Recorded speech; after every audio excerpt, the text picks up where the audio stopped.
Hello everyone, সবাইকে জানি শুভ বিজয়া। এটা বিজয়ার দিনেরই ভিডিও আমি ছাড়ছি অনেক দিন পর, কারণ আমার ভিডিওটা এডিট করতে ইচ্ছা করছিল না। কারণ দুর্গাপুজো মানে তো আনন্দের একটা উৎসব, আর সেটা যখন শেষ হয়ে যায় মানুষের মন তো অনেকটাই ভেঙে যায়। তেমন আমারও মন ভেঙে গিয়েছিল। তো যাই হোক, আমাদের যেখানটাতে বিসর্জন হবে ইছামতি নদীর ধারে, তো সেখানটাতে বক্স সেট আপ করা হচ্ছিল। ঠাকুরতলাতেও কিন্তু এক পেয়ার বক্স ছিল। তো যাই হোক, দুপুরবেলা যখন 2টো বাজে তখন তো মাকে বাইরে বার করে নিয়েছিল। তারপরে তো 1:30 থেকে 2টোর দিকে বরণও শুরু হয়ে গিয়েছিল মায়ের। তো যা যা রিচুয়ালস করতে হয় মায়ের বরণের সময়, গ্রামের বউরা মিলে সেই রিচুয়ালসগুলোই পালন করছিল।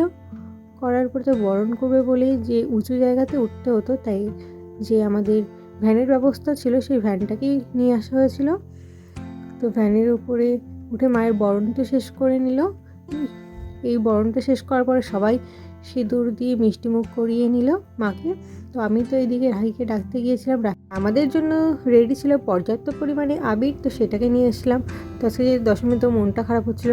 যতই ভাবলাম যে আবির মাখবো না, তবুও সবার জন্য জোর জবরদস্তি মেখে নিতেই হলো। আর দাদাও তো এসে দেখো আমাকে মাখিয়ে দিল আবিরটা। তারপর আস্তে আস্তে বরণ শেষে মাকে তো ভ্যানে তোলা হচ্ছিল। তো তার জন্য মাকে প্রথমে তো গাড়িতে তোলা হলো। তোলার পরে সমস্ত ঠাকুরকে তোলার পরে আর কি দড়ি দিয়ে বাঁধা হলো।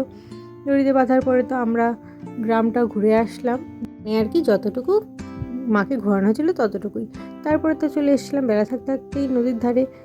তো নদীর ধারে আসার পরে দেখো, মানে নদীর ধারে না, এটা হচ্ছে পারণ ভাটাটির সাইডটাতে। যাই হোক, গানের সঙ্গে সঙ্গে সবাই নাচ করছিলো। আর 3টে তো আইসক্রিম খেয়েছিলাম। আর 3টে আইসক্রিম খাওয়ার পরে আমার একদম অবস্থা পুরো শেষ। মানে আমার তো জানো তোমরা যে সাইনাসের প্রবলেম, মানে সর্দি কাশি জ্বরের প্রচুর পরিমাণের প্রবলেম। আর তার মধ্যে তো খেয়েছিলাম আইসক্রিম। আর এনজয়ের শেষে তো আমি বাড়িতে গিয়েছিলাম স্নান করতে। স্নান করে আমি আবার ফের চলে এসেছি। আসার পরে দেখো বৌদি তো আমার সঙ্গে মায়ের যে মালা সেটাকে নিয়েই আর কি শুরু করে দিয়েছিল। আমার এই মায়ের মালা খুলে নেওয়ার ব্যাপারটা আমার একদমই ভালো লাগেনি। তো যাই হোক করেছিল, আর কি আর বলবো। তার মধ্যে গিয়েছিল হঠাৎ করে কারেন্ট অফ হয়ে। তারপরে অবশেষে জেনারেটরটা জ্বালানো হলো। জেনারেটরটা জ্বালালে তারপরে তো কারেন্ট আসার কিছুক্ষণ পরেই মাকে তো নিয়ে গেল বিসর্জনের জন্য 9টা নাগাদ তখন বাজে। মাকে বিসর্জনের জন্য নিয়ে যাবে নদীতে, যেহেতু যেতে গেলে পারণে প্রচুর পরিমাণে কাদা, যেহেতু বৃষ্টি হয়েছিল। আর ভাগ্যক্রমে যতটুকু মাকে বের করা আনা হয়েছে তার মধ্যে কিন্তু একটু বৃষ্টি হয়নি। মায়ের খুবই কৃপা রয়েছে। আর দেখো ওখানটাতে গিয়ে যেহেতু মাকে বলো, মানে সমস্ত ঠাকুরকে যেহেতু আমাদের ঘোরানো যাবে না, সেই কারণে পারণ থেকে এইভাবে গাড়িতে করে ঘুরিয়ে নিল। নেওয়ার পরে অবশেষে অতি কষ্টে কাদার মধ্যে দিয়ে মাকে তো নিয়ে আসা হলো নদীর ধারে। নদীর ধারে নিয়ে আসার পরে একের পর এক মাকে তো বিসর্জন দেওয়া হচ্ছিলো। আমার তো খুবই মন খারাপ লাগছিল। তো সবাইকে জানাই শুভ বিজয়া। দেখো এই প্যাচ প্যাচে কাদার মধ্যে দিয়েও মাকে অতি কষ্টে তো নিয়ে যাওয়া হয়েছিল নদীতে যে কোনোভাবে। তো সবাই মিলে তো আনন্দও করছিল, আবার সবার মনও খারাপ হয়ে গিয়েছিল, যেহেতু 5 দিনের আনন্দ শেষ হয়ে গেল।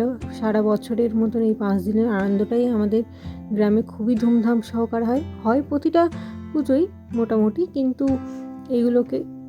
এইগুলোর মধ্যে দিয়ে দুর্গাপুজোটাকে একটু বেশি, একটু না অনেক রকমভাবে বেশিভাবে প্রায়োরিটি পায় আমাদের গ্রামে। তো তার জন্যে সবার বেশি মন খারাপ হয়ে গিয়েছিল। তো দেখো গণেশ ঠাকুরকে নিয়ে যেতেও কিন্তু প্রবলেম হচ্ছিলো, যেহেতু প্রচুর পরিমাণে ভারী ছিল আর তার মধ্যে কাদা। যাই হোক, সমস্ত ঠাকুরকে নিয়ে গিয়ে বিসর্জন তো দিয়ে দেওয়া হয়ে গেল। তখন আর কি করব, মাও তো চলে গেল তার জায়গায় দেবলোকে। তো আমাদেরকেও তো ফিরতে হবে আমাদের দেবলোক, মানে অর্থাৎ বাড়িতে। তো এদিকে দেখো ঘটে করে দাদা জল নিয়ে গিয়েছিল ঠাকুরতলাতে, আমরাও তাই গিয়েছিলাম একটু ঠাকুরতলায়। তো দেখো চারিদিকটা পুরো ফাঁকা খাঁ করছে।